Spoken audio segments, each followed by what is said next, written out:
Okay, so for this question, you should have got a graph that looks like this. It's quite a gentle curve over the time in question, but it should be a curve. You shouldn't have drawn a straight line like that. There's definitely a curve as the trend. You should have your axes labeled. So remember, we always label our axes. So time in seconds, activity in becquerels, just like it says in the table.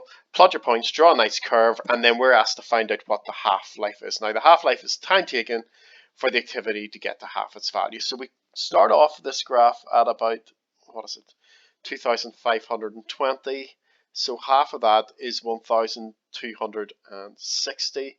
So what I would do is I would read across from there. Now, hopefully you maybe have better grid lines than I do. So we're probably saying it's somewhere about 1,250 would be there, so slightly higher.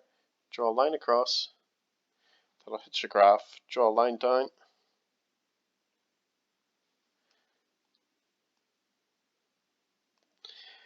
and that gives me that we have a half-life of, once again, should have had minor grid lines on this, but I'd say that's maybe about 102 seconds.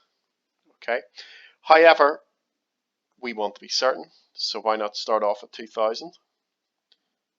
Draw a line across, draw a line down where that hits the axis. 90. Do the same at half of that value, so we're seeing how long it takes to get from 1,000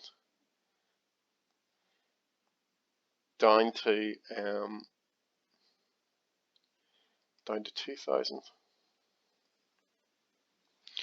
And when I do that, so this is at about 150, this is at about 38.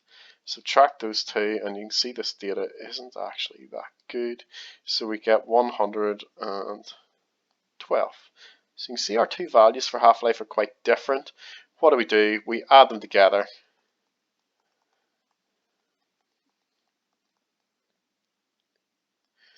And we take an average, which would give us 107 seconds.